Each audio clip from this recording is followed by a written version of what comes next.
vous rappelle, on fait le tour d'horizon un petit peu des marchés, qu'est-ce qu'on a à attendre, qu'est-ce qui se passe, quelles sont les situations. L'objectif, c'est de décrypter un petit peu tout ce qui est en train de se passer, dans quelles conditions, et surtout de vous donner quelques idées. Je vous rappelle que personne détient de boule de cristal plus que d'autres. L'objectif, c'est de vous donner après quelques éléments, quelques pistes de réflexion pour mettre en place vos propres plans de trading, parce que vous ne devez trader que ce que vous souhaitez faire et ne pas suivre aveuglément un tel ou un tel pour voilà, simplement soit par peur de louper des opportunités, soit par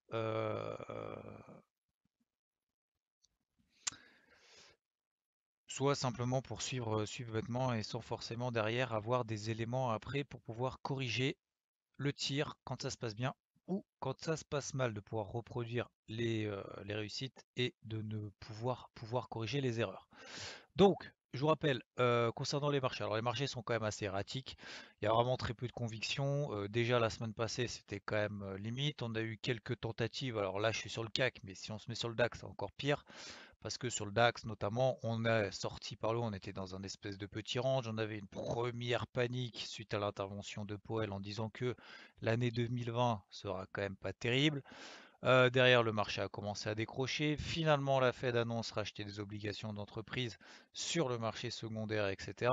Et du coup, ça a renversé la vapeur. On a partiellement, je dis bien partiellement, alors ici je suis sur le DAX, mais si je me mets ici sur le SP par exemple, on a partiellement invalidé le fameux Highland Reversal qu'on avait ici. Highland Reversal, c'est quoi? Accélération haussière, hop, 1, 2, 3, 4 bougies daily ici, et puis retournement de situation, grosse bougie baissière impulsive avec ce qu'on appelle en open en extrême, et finalement, derrière, on a cette intervention de la Fed. Depuis, qu'est-ce qui s'est passé? Plus rien, pas d'intervention de la Fed. Pas de panique concernant le Covid, etc., etc. On est dans un espèce de petit range. Certains indices, comme on l'a vu tout à l'heure, le DAX sort par le haut et finalement d'autres indices, comme par exemple le SP500 ou même d'ailleurs le Dow Jones sous-performe et d'ailleurs même le CAC, lui n'a pas réussi à passer au-dessus. Mon plan, notamment en début de semaine dernière, c'était tout simplement de dire bah, on privilégie le sens des tendances. La tendance reste haussière dans ce canal ascendant qui matérialise sa tendance haussière. On a un petit range de consolidation. On a a priori plus de chances déjà de sortir par le haut dans le sens de l'impulsion haussière ici, plus dans le sens de la tendance de fond. D'accord? On dit toujours, il faut trader dans le sens de la tendance, ça veut tout dire et rien dire. Pourquoi ça veut tout dire et rien dire? Parce que vous avez trois tendances, une tendance haussière, une tendance baissière, une tendance neutre, et vous avez également des unités de temps qui sont complètement différentes. Ça dépend si vous vous placez en horaire, ça vous dépend si vous vous placez en daily, ça dépend si vous passez en weekly, etc. Vous avez toujours quelque chose qui est contre ce que vous faites, forcément. Après, c'est simplement une probabilité, c'est des statistiques, les probabilités tout simplement de réussite ou pas en fonction des différents éléments après que nous donne le marché, que ce soit les flux, les tendances, les dynamiques, les figures, etc. Les figures qui, je rappelle, représentent finalement, matérialisent finalement après une psychologie de marché. Donc ça représentait une psychologie quand même fortement baissière du marché, tel un Island Reversal. Et finalement, si je reprends encore une fois le SP500, finalement, concernant les indices américains, on a eu en fin de semaine dernière ici ce qu'on appelle notamment une sorte, alors j'ai bien une sorte de bébé abandonné. Pourquoi une sorte de bébé abandonné? Parce que je vous rappelle que ces figures sont des figures de retournement. Donc ça veut dire qu'il faut qu'il y ait quelque chose à retourner. La tendance qui précède, la dynamique qui précède, si vous voulez, ce fameux bébé abandonné. C'est quoi un bébé abandonné? Vous prenez tout, enfin vous tapez sur Google bébé abandonné analyse technique, vous aurez la réponse. Ça retourne une tendance. Sauf que là, vous regardez que précédemment, qu'est-ce qui s'est passé? Bah, on était tout simplement dans un petit range, tentative baissière, échec, tentative haussière, échec, etc., etc. Donc finalement, on a des espèces de brouhaha complet. Et on a quand même toujours deux éléments donc baissiers, ce fameux Highland Reversal notamment sur le SP500 et sur le Dow Jones, donc sur les indices américains globalement. Le Nasdaq c'est un petit peu à part puisqu'il est composé différemment, qui est toujours sur des niveaux stratosphériques, sur ses records historiques, en tout cas pas très loin. Et, et du coup, en fin de semaine dernière, on a eu des nouvelles craintes autour du Covid, aux États-Unis notamment, que certains États bah, soit étaient full dans certains hôpitaux, soit des cas qui augmentent, etc., etc.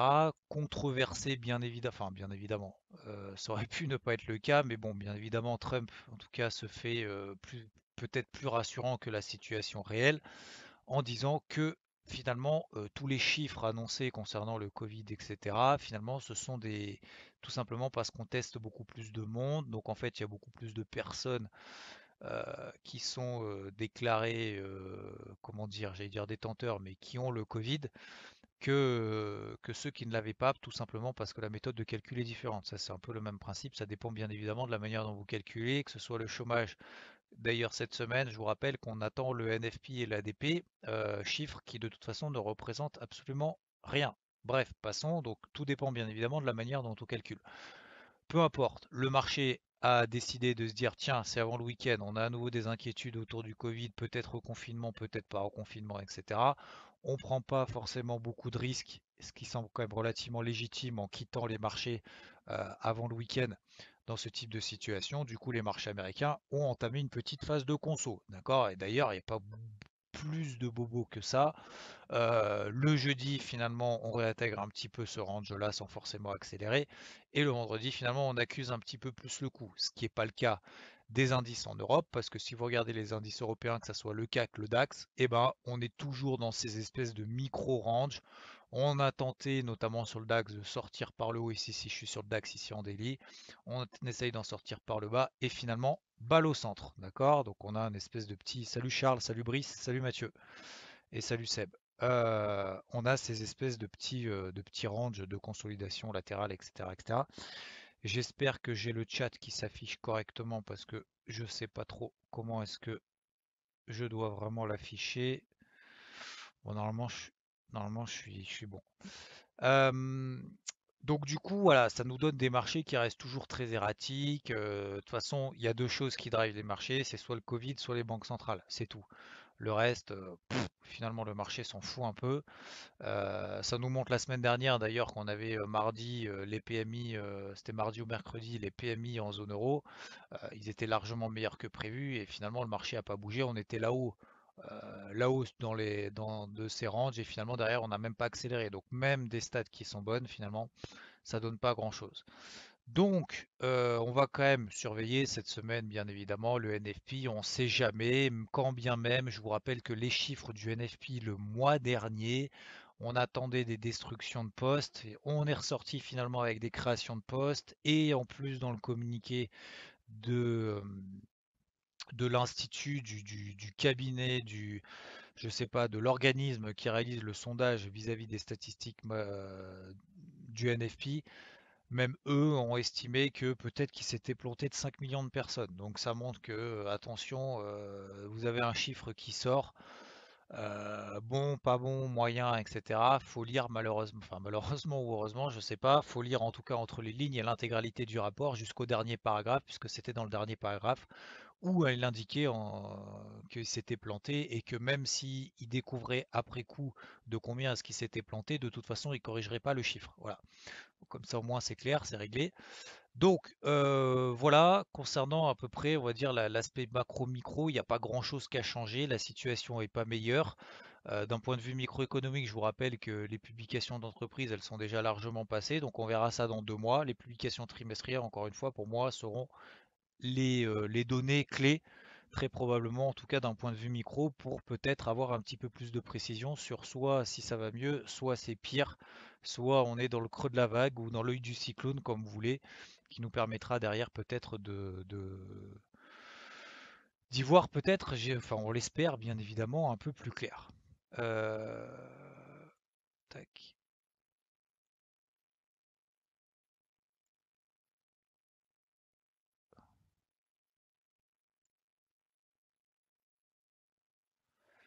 J'essaye de revoir à nouveau si je vois le chat, mais j'arrive pas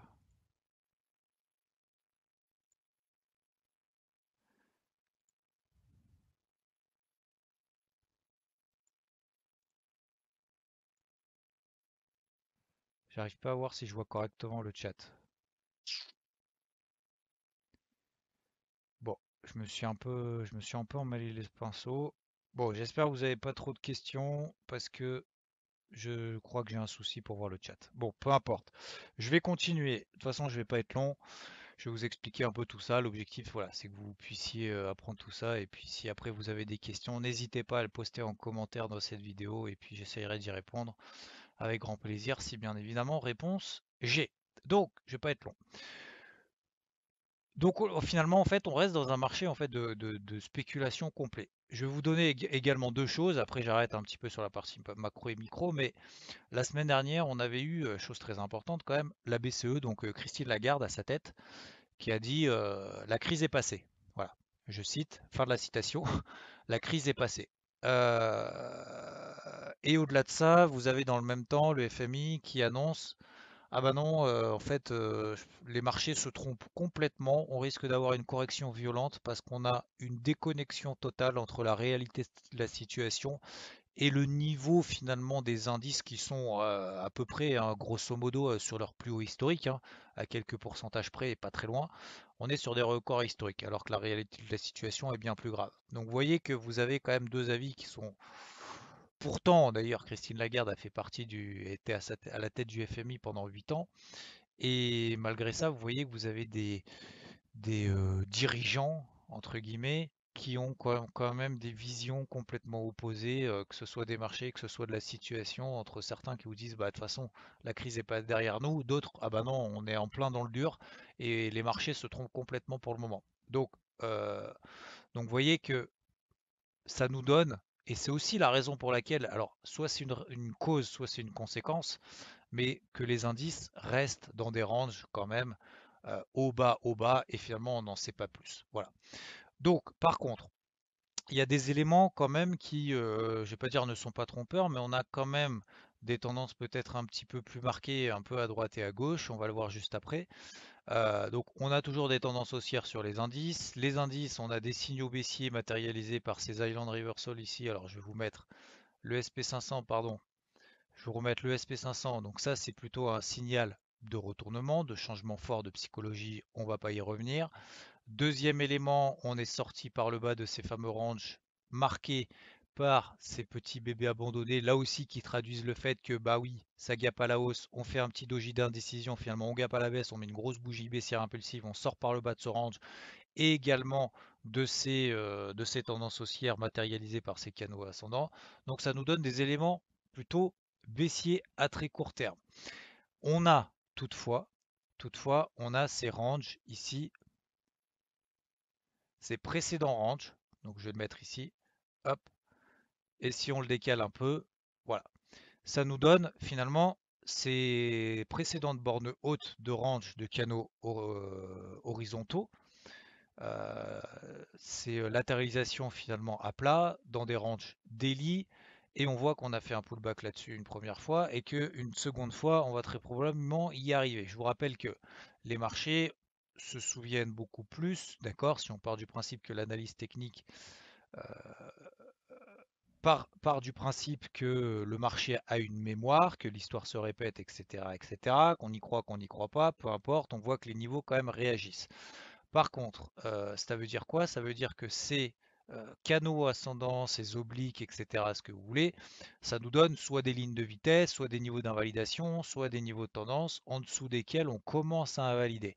C'est beaucoup plus important et beaucoup plus pertinent lorsqu'on passe en dessous, au-dessus, un support, une résistance, etc. Bref, un niveau horizontal qui a déjà été testé à de nombreuses, voire de très nombreuses reprises. C'est beaucoup plus pertinent de déclencher des signaux lorsque, en tout cas, le marché envoie des signaux et des éléments lorsque ces niveaux horizontaux finalement sont percés. Ce qui nous montre quoi? Ce qui nous montre, ok, on est passé en dessous de ce canal descendant, etc. On est dans le sens des signaux baissiers qu'on a ici. Par contre, c'est uniquement si on devait passer sous les 2960 que là, le marché se dirait ok, donc on avait un range, on en est sorti par le haut ici, on a fait un excès haussier qui a été corrigé, finalement on revient dans un range, etc. Si on réintègre le range dans lequel on était finalement entre avril et à peu près fin mai, et ben ça montrerait vraiment la faiblesse et ça confirmerait finalement ce petit signal baissier qu'on a ici. Donc, qu'est-ce que ça veut dire? Ça veut dire concrètement qu'il y a deux éléments. Pour que à très court terme, on continue dans ce schéma baissier, déjà, il ne faudrait pas que le SP500, par exemple, repasse dans ce range-là. Je pense que là-dessus, tout le monde est d'accord. On a ce range finalement un petit peu de repère qu'on a depuis maintenant quasiment 2 semaines. On est sorti par le bas. Si après ce bébé abandonné, cet Island Reversal, etc., etc., et cette impulsion qu'on a eue en fin de semaine dernière, si jamais on réintègre la bougie, notamment baissière de vendredi de prise de bénéfice, légitime ou pas, mais peu importe, mais prise de bénéfice, c'est-à-dire au-dessus des 3070, alors tout ce qu'on vient de faire là, ces 3 dernières bougies en fin de semaine dernière, c'est poubelle. C'est poubelle, on réintègre la dynamique haussière ici au-dessus de la MM50, on ne repasse pas, on ne réintègre pas le range dans lequel on était entre avril et fin mai, et on reste au-dessus des MM50, on réintègre la tendance haussière, et puis après on aura bien évidemment tout le loisir de se dire ah bah non en fait on a fait un bas de canal qu'on remettra un petit peu comme on a envie. Voilà. Donc baissier à très court terme, oui. Accélération baissière pour le moment, non. Invalidation en tout cas de plan baissier, c'est une suggestion bien évidemment pour celles et ceux qui privilégient plutôt ce sens baissier là. C'est 3070, c'est tout simplement à peu près le bas du range. Alors il y a toujours l'épaisseur du trait, hein, c'est une zone, hein, c'est pas au point près, c'est pas 3067.9 au-dessus, ça passe aussi, en dessous c'est baissier. Bien évidemment que non, c'est des grosses zones comme vous le savez. Et donc tant qu'on reste au-dessus de cette zone à peu près des 3070, 3080 points, notamment sur le SP500, ben, on reste toujours sur dans le flux finalement, dans la dynamique baissière qu'on a depuis l'ouverture de ce bébé abandonné là. Ok? Voilà. Alors les objectifs, bah, vous les connaissez a fortiori d'un point de vue technique, comme on les a, c'est voilà déjà 2960 points, déjà ce serait déjà un niveau sur lequel on verrait si les marchés réagissent ou pas. Et puis après 2780, ça, les objectifs, c'est pas plus un problème que ça. L'objectif déjà, c'est pas de qu'est-ce qu'on vise, c'est déjà dans quel sens est-ce qu'on se place pour pouvoir accompagner éventuellement un flux qui est en place ou une tendance. Qu'est-ce qui semble le plus logique d'accompagner, quel mouvement est plus logique d'accompagner en fonction de ce que nous donne le marché. Voilà, donc ça c'est pour la partie on va dire baissière, c'est tant qu'on ne repasse pas au-dessus des 3070, voilà. Donc ça peut donner éventuellement du coup un niveau de vente à peu près autour de ces 3060, 3070, ça donnerait un niveau de vente ici. Il faut que tout de suite, si on revient autour des 3060, 3070, alors je parle l'exemple du SP500, mais c'est la même chose sur les autres indices. Si vous prenez le Dow, si vous prenez le Dow Jones, c'est exactement la même chose. C'est-à-dire qu'on est dans un canal ascendant. Alors là, vous voyez qu'on n'est pas tout à fait sorti, etc. On a un gros niveau horizontal qui correspond au range dans lequel on était quand même quasiment 2 mois. Ici, on en est sorti par le haut avec un excès. Et finalement, on a exactement le même niveau ici. Donc pour le Dow Jones, le bas du range daily dans lequel on était, c'était 25 007. Donc si on revient, pourquoi pas sur cette zone des 25 007, 25 005, 25 007. Si on a une stratégie plutôt de vente en disant bah, je privilégie tout simplement ça, cette première jambe, cette seconde jambe, et je pars du principe qu'on en mettra une troisième, et ben le niveau d'invalidation il est juste au-dessus. D'accord? Si on réintègre ce range-là, bah, les stratégies baissières auront a priori plus lieu d'être, en tout cas à très court terme en daily, puisque bah, on invaliderait cette espèce de bébé abandonné qu'on a ici, même si encore une fois je rappelle qu'il n'est pas très propre, parce qu'un bébé abandonné normalement il y a une grosse tendance haussière juste avant, comme on a eu d'ailleurs sur l'Island Reversal. L'Island Reversal ici est toujours actif. Vous voyez ici c'est 4 bougies, tac, un gap avant, un gap après. On l'a pas tout à fait comblé, ça montre la présence toujours des bearish qui ont défendu, on va dire, entre guillemets, ce deuxième gap baissier qu'on a eu ici. Donc on reste toujours quand même sous pression vendeuse, sauf que le problème qu'on a, c'est que même en étant short, la semaine dernière d'ailleurs pour moi ça a été difficile.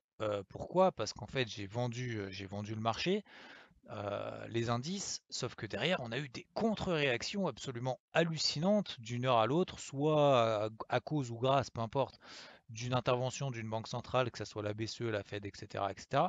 Et dans notre côté, on a toujours une pression vendeuse délimitée par ce gap baissier qu'on a ici. Voilà. Donc, on avait ce gap-là. Deuxième alerte baissière depuis qu'on est repassé sous ce bas de range ici dans lequel on était depuis quasiment allez, une semaine et demie. Et là, on va s'attaquer à un gros morceau, c'est ce gros niveau qu'on a sur le dos à 24 006, 24 007. Voilà. Donc ça vous donne en gros déjà peut-être des zones en complément de ce que vous aviez déjà vu et éventuellement des stratégies sur des unités de temps plus courtes pour privilégier par exemple ce dynamique-là. Si après on est dans une optique en se disant à moi et ça fonctionne, euh, dans une stratégie, ah bah non, moi je pars du principe que je me mets pas en face des banques centrales parce que de toute façon les banques centrales elles vont tout soutenir et tout relancer comme jamais et de toute façon le marché n'est que spéculation, ce qui est pas faux, entre parenthèses. Euh, le marché n'est que spéculation et de toute façon il n'est pas voué à représenter la situation réelle du marché mais il est simplement là pour accueillir des déversements de liquidités qu'on a de partout à droite et à gauche et que de toute façon tout le monde n'achète que ça parce que voilà, ça, on va dire que ça rapporte de l'argent et que les marchés de toute façon à long terme ne font que monter et on a de la part donc des banques centrales des injections tellement énormes de toute façon ça va les soutenir ad vitam aeternam et ben dans ces cas-là oui effectivement bah là on arrive sur une zone quand même dure sur un noyau dur qui est ce qu'elle est, qui était précédemment résistance, de nouveaux supports, etc., etc. Et on part du principe que malgré cet Island Reversal qu'on a là, ce changement psychologique, malgré ce flux baissier, etc., on fait que acheter, bon bah effectivement, bah oui, de toute façon là on est dans une zone d'achat, et même quand on sera ici sur les 23 000 sur le dos, peut-être qu'on n'y sera jamais d'ailleurs, peut-être qu'on y sera, c'est effectivement une zone d'achat. Voilà. Je suis pas à l'aise avec cette seconde stratégie parce que techniquement, bah, pour le moment, le marché donne pas pour le moment d'éléments favorables. Après, si bien évidemment on réintègre ce range-là, qu'on a un breakout haussier daily, c'est-à-dire qu'on passe au-dessus des plus hauts d'une bougie daily précédente, qu'on marque un point bas et que derrière on réintègre ce range et finalement bah, qu'on reste toujours dans cette grosse dynamique haussière là matérialisée par ce canal ascendant délimité par les bornes roses ici, ok. Et à ce moment-là, ça permettra bah, d'avoir au moins un niveau d'invalidation et de se dire, bah tiens, ici on a fait un excès baissier, on donne un petit signal, et une fois qu'on sera par exemple au-dessus des 25 006, 25 008, voire 25 000, 26 000, et ben toutes les petites inquiétudes qu'on a eues ici, finalement c'était qu'un excès baissier, ça va être très probablement corrigé par des nouvelles injections, par tout ce que vous voulez, un nouvel excès haussier d'optimisme, machin, etc. Les vendeurs se sont fait avoir, ça va se racheter, on va sortir par le haut du range dans le sens de la dynamique haussière, tout à fait. Par contre, j'attendrai peut-être plutôt au moins déjà la matérialisation d'un point bas pour au moins avoir la possibilité d'invalider un plan haussier. Parce que si on achète, si on essaye d'acheter et d'attraper à chaque fois le point bas sans attendre qu'on ait au moins une réaction de marché, et bah, ça nous donne derrière, bah, on perd 100 points, 500 points, 1000 points, etc., etc. Et cetera. Et finalement, après, on se retrouve un petit peu comme d'ailleurs au début de la crise, où on se dit, ah bah non, c'est pas grave, le marché perd 10, 20, 30, 40, enfin un peu moins 40 d'ailleurs, plutôt 30, etc. Et finalement, on se dit, ah bah ça y est, j'ai le point bas. Et puis finalement, on se retrouve avec un PRU à zéro, enfin au prix d'entrée du coup, des cours au prix d'entrée et finalement on sort voilà, en ayant pyramidalisé contre la direction, contre le flux, contre le sens, contre les éléments techniques que nous aura donné le marché. Voilà. Voilà dans les grandes lignes. Et d'ailleurs, sur les indices européens, ça risque d'être un petit peu plus compliqué, voire même beaucoup plus compliqué, bah, parce que là, pour le moment, eh ben oui, effectivement, tant qu'on ne sort pas de ce range-là, eh ben c'est très très très compliqué d'anticiper soit par le haut, soit par le bas. Donc moi, ma stratégie là-dessus, ça va être très simple. Ça va être très simple. Alors après, elle est ce qu'elle est, mais il faut le savoir à l'avance. C'est-à-dire qu'on peut pas venir après coup, ah bah tiens, pourquoi fallait vendre, pourquoi t'as vendu, pourquoi t'as acheté, nanana, fallait vendre, fallait acheter, etc. On essaye d'avoir les éléments avant, d'avoir des plans, de les délimiter. Et une fois qu'on a nos plans, on attend les éléments déclencheurs. Et une fois qu'on a les éléments déclencheurs, et ben on y va. Sinon on fait rien, hein. Ne pas prendre de risques. Les trades non risqués n'existent pas, hein. C'est pas des trades, hein, voilà. Donc, faut simplement avoir conscience du risque que l'on prend. Donc, c'est pour ça que je vous expose moi tout simplement ma stratégie. Ça va être très simple. C'est-à-dire que lorsqu'on sortira par exemple sur le DAX de ce range dans lequel on est ici, voilà, on sort par le bas, par exemple, sous les 12 000, avec une bougie impulsive baissière, etc., etc. et ben j'invaliderai soit au-dessus de la bougie qui m'aura donné le signal, au-dessus des plus hauts du jour, soit à 50% de retracement de cette bougie daily, tout simplement. Voilà. Pour le moment, c'est impossible de prévoir quoi que ce soit. C'est impossible de se dire, ah ben on va faire une petite mèche par le bas, finalement ça va réintégrer, etc., etc. Pour le moment, il n'y a pas de flux. Il n'y a pas de flux, il n'y a pas de gros signaux, et à chaque fois qu'on a des grosses impulsions baissières, type celle-ci sur le DAX, type la deuxième qu'on a ici sur le DAX, ici par exemple rouge, bah derrière, il n'y a pas de relais, il n'y a pas de suivi.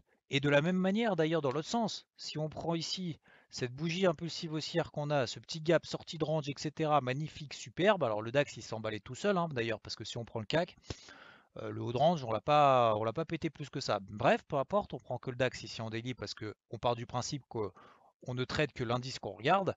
Bah ok, mais si on a tradé que le DAX, et qu'on vise justement la sortie de range dans le sens de la tendance précédente, d'accord? J'aurais été certain qu'après coup, il y en aurait beaucoup qui se seraient dit, on en est sorti par le haut là, comme ça, voilà, tac. À ce moment-là, admettons qu'on serait aujourd'hui à 13 400, bah c'est facile, on est sorti par le range, la tendance elle reste haussière. Et ben en fait, c'est absolument pas comme ça que ça s'est passé. On l'a réintégré et derrière, le DAX il a perdu 600 points dans la foulée, même quasiment 1000. Ouais, j'exagère un peu. J'exagère un peu. Mais, euh, mais il a perdu 700 points dans la foulée, alors que finalement, bah, tout était réuni, que ce soit les tendances, que ce soit les sorties de range par le haut, etc., etc. Donc vous voyez que, et après c'est pour ça qu'il faut un niveau d'invalidation. La stratégie de chercher des achats, très bien, par exemple à la sortie par le haut de ce range, mais il faut voir un niveau d'invalidation. Niveau d'invalidation, bah, à maximum, au maximum, c'est le bas de la bougie précédente, tout simplement. Et on part du principe que si jamais on réintègre ce range-là et qu'on casse par le bas les plus bas de la bougie précédente, eh ben alors j'invalide. Voilà. Mais après, il ne faut pas venir en disant ah bah fallait vendre l'accélération haussière. Je suis désolé, mais on ne rentre pas contre un flux. Tout comme on n'achète pas une bougie comme ça baissière fortement impulsive. D'accord? C'est pas la dynamique c'est pas la dynamique du moment. D'accord? Parce que sinon on achète là. Sinon, on achète ici cette impulsion baissière et finalement, on se fait racler encore sur 700 points. Ok? Donc, c'est pour ça que le marché est délicat et difficile. Il faut estimer son risque à l'avance pour éviter de se faire rincer dans tous les sens. Voilà, depuis 2 semaines, pour moi, c'est très compliqué. Je vous l'avoue, je vous l'accorde. Enfin, j'ai aucun souci avec ça, bien au contraire. Je suis là pour partager mes erreurs, mes expériences, etc., etc. Pourquoi c'est compliqué? Bah, déjà parce que ça faisait 2 semaines qu'on était dans un range. Et heureusement, j'ai pas payé la sortie par le haut du range parce que je me suis dit à ce moment-là, non, j'ai des éléments baissiers, etc., défavorables qui m'incitent à ne pas acheter ces accélérations haussières parce qu'il n'y a que le DAX qui monte, etc., etc. Euh, mais la semaine dernière, j'ai vendu notamment le DAX et d'autres, après peu importe, mais pourquoi? Parce qu'on avait quand même plusieurs éléments négatifs, que ce soit les bébés abandonnés sur les SP, les alliances reversal, les sorties par le bas de range, les flux baissiers, etc., etc. Puis les news qui sont pas, je suis désolé, les news ne sont pas bonnes. On peut pas dire que les news soient bonnes. Ce qu'on peut dire, c'est que peut-être l'avenir sera meilleur grâce aux banques centrales et avec un optimisme et qu'on va trouver un vaccin et que les sociétés vont pas toutes déposer le bilan ou faire faillite les unes après les autres. Donc personne ne le souhaite, bien évidemment, mais pour le moment, la situation, on n'est clairement pas dans une situation de reprise. On ne peut pas savoir si la crise est derrière nous ou pas. Ça, je suis désolé, mais ça, c'est pas possible. D'affirmer ça, c'est une connerie. Voilà. Euh,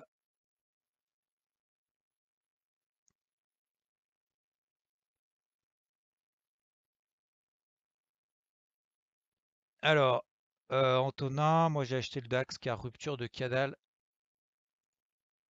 Donc tu l'as acheté là-haut, c'est ça que tu veux dire?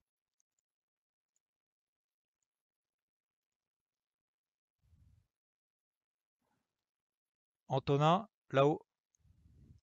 Alors, Nicolas, oui, ça dépend en fait de tes stratégies. En fait, Nicolas, concernant l'invalidation, en fait, ça dépend si tu te places dans les grosses tendances ou si tu te places simplement sur des impulsions. En fait, là, pourquoi je dis 50% de la bougie? Tout simplement parce que j'estime que si on doit sortir de ce petit range qu'on a là, d'accord? J'estime qu'on doit le faire avec un flux. S'il y a flux, ça veut dire que ça doit partir tout de suite. Et si ça doit partir tout de suite, ça ne doit pas retracer une partie. Alors, c'est un exemple, 50%, hein. C'est pas mathématiquement, statistiquement et historiquement fiable sur des dizaines d'années, etc., etc.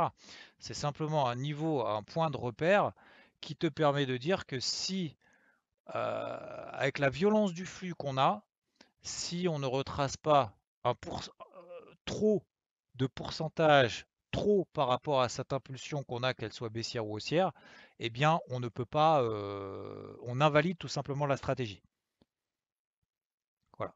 Bon bah merci Antonin, voilà, Antonin par exemple qui a l'humilité de reconnaître en disant bah voilà j'ai acheté la sortie par le haut. Mais ça c'est tout à fait justifié. J'ai aucun souci avec ce type de stratégie. Je dis pas je vous ai bien dit qu'il fallait pas acheter là-haut. Bien au contraire. Bien évidemment que là, on achète, il y a une très grande probabilité de se dire, ah bah, je suis dans la tendance parce qu'on n'arrête pas de me dire, faut être dans la tendance. D'accord, mais bon, voilà, être dans la tendance, c'est bien beau, mais là, être dans la tendance, c'est quoi? C'est acheter ou vendre, du coup? C'est une bonne question, hein. C'est facile, c'est facile. Donc voilà, c'est aussi le risque, effectivement, comme le dit Antonin, c'est très,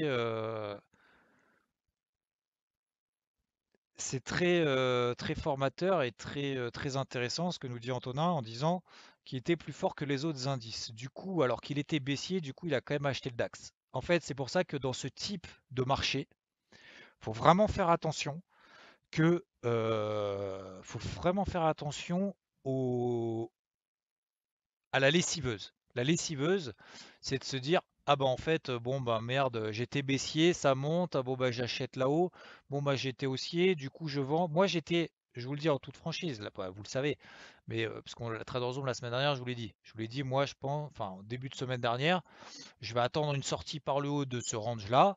Si j'ai une grosse, ouais, trend is your friend, facile, bah vas-y, trend is your friend, vas-y. Alors pas de problème. Tous ceux qui me disent la tendance est ton ami, n'hésitez pas à me dire qu'est-ce qu'on fait là. Voilà.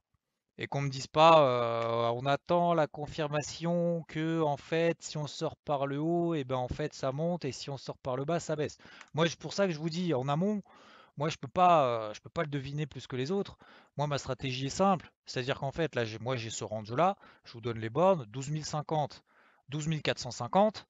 Si on passe ici par exemple sous les bas, ici, si j'ai une impulsion baissière ici en horaire, et ben je le short, je le reshort, quitte à shorter le point bas du range, c'est pas grave. Enfin, je veux dire, à un moment donné, il faut y aller. On peut pas savoir si le bas de range, finalement, ça va être le point bas d'une dynamique haussière. On est tout simplement dans un range en daily. Donc voilà.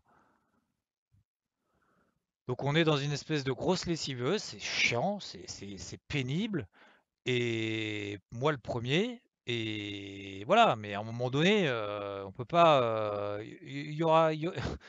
Encore une fois, lorsqu'on est acheteur, il y a un vendeur en face. Donc il y aura forcément à un moment donné, lorsque il y en a un qui clique à l'achat en bas de range, il y en a un qui clique à la vente et inversement. Il y a une contrepartie. Donc, euh, donc voilà, là maintenant, il faut prendre une décision. Donc moi, ma décision est celle-là, pour éviter de tourner autour du pot et avoir un plan clair défini. Soit on est d'accord, soit on n'est pas d'accord, mais qu'on soit d'accord ou pas d'accord, c'est en amont, c'est pas après coup. Donc à vous de voir quelle est votre stratégie. Est-ce que vous êtes plutôt haussier, plutôt baissier en fonction des éléments? Moi, je suis plutôt baissier, sauf que les accélérations baissières n'ont pas lieu. La semaine dernière, j'ai shorté, je me suis fait avoir une première fois, j'ai laissé tomber. Maintenant, j'attends des nouveaux les éléments. Mon nouvel élément, c'est par exemple sur le DAX, si on passe au-dessous des 12 050, 12 000, eh ben je revendrai. Je réinvaliderai à 50% de la petite bougie daily parce que si je prends, comme le suggère Nicolas, 50% de tout le mouvement ici baissier, ça nous donne une invalidation à 12 400. Je suis pas sûr de tenir 12 400 pour une sortie de range qui doit être violente avec du flux. Voilà. Voilà mon, mon plan. Si vous en avez un autre, n'hésitez pas à le partager ou à le, comment ça s'appelle, à le travailler surtout en amont. Ne vous faites pas avoir en disant j'achète, je vends, parce que sinon ça vous donne achat en haut et vente en bas toutes les 2 minutes, et en plein milieu n'importe comment dans tous les sens en se disant ah, le bas de range il a tenu, parce qu'en fait il y a une deuxième stratégie aussi, parce que on parle d'autre chose, mais impulsion baissière, le bas de range il tient, on fait la mèche, derrière on gap à la hausse, parce que ça c'est le gap, l'ouverture elle est là-haut, hein, à 12 003. Bah on peut se dire tiens, on est en plein milieu du range, le bas de range il a tenu finalement, après avoir vendu ici, je rachète ici et je paye 12 003 parce que derrière on va sortir par le haut de ce range. Et finalement on met une grosse bougie baissière ici vendredi, juste avant le week-end, et vous voyez finalement le bas du range il tient. Donc attention, voilà. Voilà. Donc oui, les baisses ça va plus vite, c'est mieux, parce que, enfin c'est mieux parce qu'on sait que quand ça baisse très très vite. Après, il faut savoir aussi tenir les positions. Voilà. Donc voilà, pour les indices, je vous la fais courte, ça nous donne ça sur le CAC, daily, un gros range, ok. Vous avez les bornes de toute façon sur vos graphiques en daily, hein, il n'y a pas besoin, il n'y a pas besoin qu'on y passe 200 ans non plus. Je vous ai simplement expliqué globalement, après d'un point de vue psychologique, c'est vrai, comme le dit Nicolas, et moi le premier, hein, depuis 2 semaines, quand on fait du swing, enfin c'est mort, je veux dire, c'est ingérable, c'est ingérable. Voilà, c'est pas la faute au marché, c'est pas la faute du marché, soit on s'adapte, soit on n'arrive pas à s'adapter. Deux éléments, trois éléments autres très rapidement. L'eurodoll, il y en a beaucoup, j'ai été beaucoup décrié quand je cherchais des achats sur l'eurodoll à peu près autour des 1,12. Parce qu'on m'a dit que ça a baissé, nanana, pourquoi t'achètes? Je continue dans ce plan-là, je continue dans ce plan de recherche d'achat. Pourquoi? Pour toi, Nicolas, j'ai un range, j'ai une impulsion haussière, DAC. Mon niveau de 50% où j'estime que la tendance primaire reste toujours haussière, c'est 50%, c'est à peu près sur les 1,11. On arrondit à 11,50, c'est le bas ici. Donc tant qu'on reste au-dessus, à très court terme, au-dessus des 1,12, même si on est sous un gros niveau ici weekly, d'accord? La tendance primaire est haussière, tant qu'on reste au-dessus des 1,11 à 11,60. À plus court terme, c'est plutôt sous les plus bas qu'on a fait, on va dire les 1,12,20 de début de semaine. Je privilégie toujours les achats en priorité sur l'eurodoll. Je vendrai plutôt et je chercherai plutôt des niveaux de vente sur les 1,14, 1,14,50. C'est exactement la même stratégie depuis 2 semaines. Le gold, pareil, je cherche des achats. Je suis à l'achat, je cherche des achats.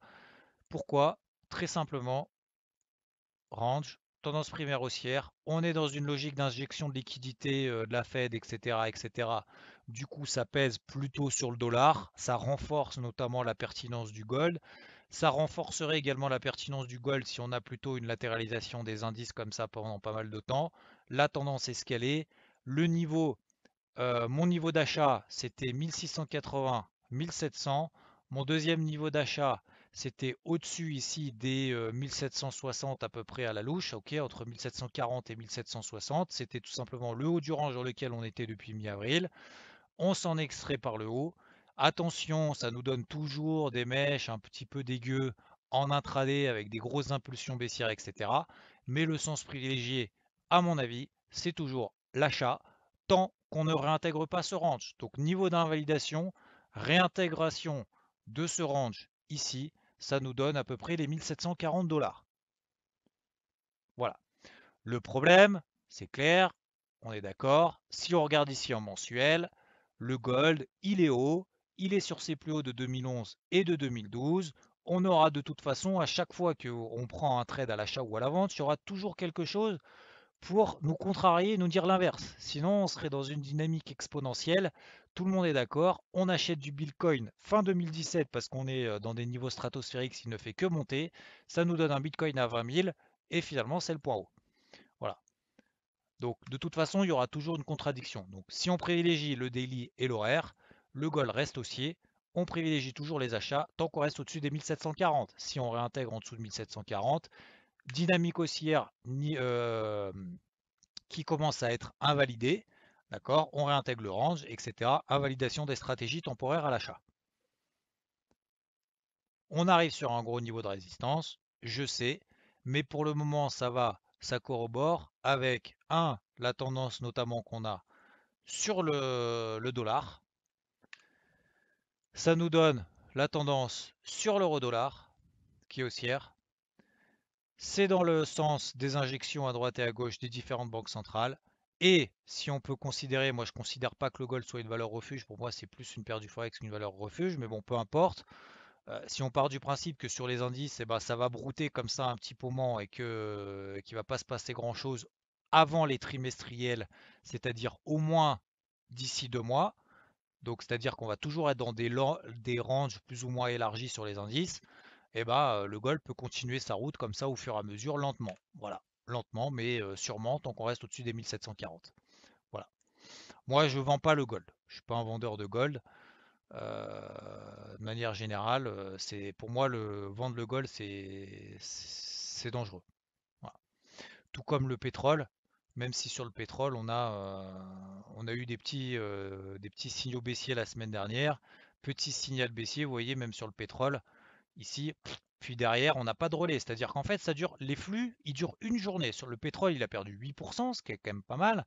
On aurait pu se dire, ça y est, c'est le début, nanana, nanana. Et finalement, hop, on a le flux. Si on n'attrape pas le début du flux tout de suite et qu'on n'est pas préparé, et ben derrière, c'est terminé. Il se passe plus rien pendant une semaine. Voilà. Range, ça fait 3 jours, 3 séances qu'on est dans un range tout pourri. Voilà. Donc voilà, voilà, c'est pas évident. Essayez enfin en tout cas moi c'est comme ça que je vais faire. C'est notamment cette semaine. Je vais pas trop me prendre la tête, trop anticiper. Je vais prendre ce que me donne le marché comme élément. Je vous ai donné mes plans globaux sur les indices. À vous de voir ce que vous en faites. Soit vous mettez tout à la poubelle, soit vous appropriez deux, trois éléments, que ça soit d'invalidation, de validation de vos stratégies, vous en faites ce que vous voulez. L'eurodoll, je vous ai donné mon plan, c'est toujours le même depuis 2 semaines. Je cherche des achats tant qu'on est au-dessus, allez à la louche entre 1,12 et 1,1160, dans le sens des tendances, etc. Pareil sur le gold. Le pétrole, c'est un peu plus compliqué, là, même si la semaine dernière, je vous avais averti, si jamais j'ai un signal baissier en daily, un breakout baissier en daily, eh ben je le vends. Vous avez vu derrière, on a eu le breakout baissier daily, il a perdu 8%, terminé. On a fait la MM20 daily, il ne se passe plus rien. Donc là maintenant sur le pétrole, pour moi, c'est terminé. Ça sert plus à rien, on est au milieu de nulle part. On est dans un petit range de conso, ça sert à rien. On reviendra à l'achat sur les 37, ça me semblera un petit peu plus intéressant. Et on reviendra à la vente si on retravaille le haut de la résistance. Tout simplement, c'est là qu'il fallait le vendre, c'est pas là au milieu. Voilà, terminé. Voilà pour moi, messieurs, dames. Alors, il y a d'autres choses, le pair en yen. Voilà, je vous en avais parlé des pairs en yen, longuement, notamment l'euro yen. Pour toi, Nicolas, qui aime bien les 50%. Hein, si vous vous souvenez, la semaine dernière. Ici, impulsion haussière. Premier niveau, 50% de retracement de tout ce mouvement ascendant. Deuxième niveau, tu vois, on fait du 2 en 1. C'est spécial pour toi, Nicolas. Euh, Invalidation de recherche d'achat, 50% de la bougie daily impulsive haussière. Ici, ça nous donne soit 119,86. On a fait quoi au plus bas? 119,81. Voilà. Donc à 4 pips. Et derrière, on a une grosse impulsion haussière. Alors, si on a loupé l'impulsion haussière, bon, c'est comme ça, c'est fait, c'est pas grave. Par contre, il y a d'autres paires en yen à surveiller. Le GBP yen, qui est tout mou, il fait la sieste, mais on ne sait jamais s'il se réveille. Le CAD JPY également, CAD JPY, hein, corrélé au pétrole. Vous savez, hein, l'économie canadienne est quand même très corrélée à ce qui se passe autour du pétrole. Il est endormi, mais par contre, rien n'empêche de se placer des alertes pour accompagner la tendance haussière. DAC, ici. Si vous êtes partisan de cette stratégie-là, de travailler dans les tendances parce que trend is your friend. Voilà. Et ensuite, donc il y a l'AUDJPY, le CAD JPY, pardon, là j'étais sur le AUDJPY, pardon, il y a le CAD JPY ici, d'accord? Donc vous voyez, il dort, mais méfie-toi de l'eau qui dort. Regarde ici, regardez ici, 50% de retracement également. Donc là, on est en train de tester un gros niveau. Si jamais on a une grosse accélération, par exemple comme sur l'euro-yen, hein, pourquoi pas, hein, parce que l'euro-yen, je vous en avais parlé quand même. Donc je vous parle en amont du 4 JPY, AUD JPY, etc., etc. en amont, si ça vous intéresse, bien évidemment. Rien ne coûte de placer des alertes et ça peut nous donner des impulsions de 100-115 pips comme ça, comme sur l'euro-yen. Voilà, l'euro-yen, bah, impulsion, ça broute, hop, ça broute, ça nous endort, et ben on se dit, ah non, mais c'est tout pourri, machin, de toute façon ça va valider, et en fait il en recolle une. Voilà. Oui, mais justement, Nicolas, c'est peut-être parce qu'elles sont en hibernation qu'il faut préparer les plans en amont. Parce que si on arrive après coup en disant, ah bah l'euro-yen, en fait, bon bah du coup, ça monte, je vais l'acheter ici, bah ça nous donne, comme là, comme la semaine dernière, achat en haut de la mèche. Voilà, 121,10. Alors qu'en fait, on en avait déjà parlé lorsqu'il faisait déjà l'impulsion. Voilà. Donc c'est pour ça que rien ne coûte, ça coûte rien, elle bouge pas, mais par contre, si ça se déclenche et que vous êtes plutôt d'accord avec cette stratégie de rechercher des achats sur les paires en yens, d'ailleurs à ce propos, rechercher des achats de paires en yens, ça signifie acheter plutôt le marché, hein. Voilà, acheter plutôt les actifs risqués, logiquement. Voilà. Donc rien ne coûte de placer des alertes si jamais ça se réveille. Et de se dire, bah tiens, ça se réveille, tac, si vous aviez placé des alertes sur l'euro-yen, vous serez à l'achat, sur cette impulsion haussière daily. Voilà. Donc ça coûte rien. C'est pour ça qu'il faut préparer ses plans en amont.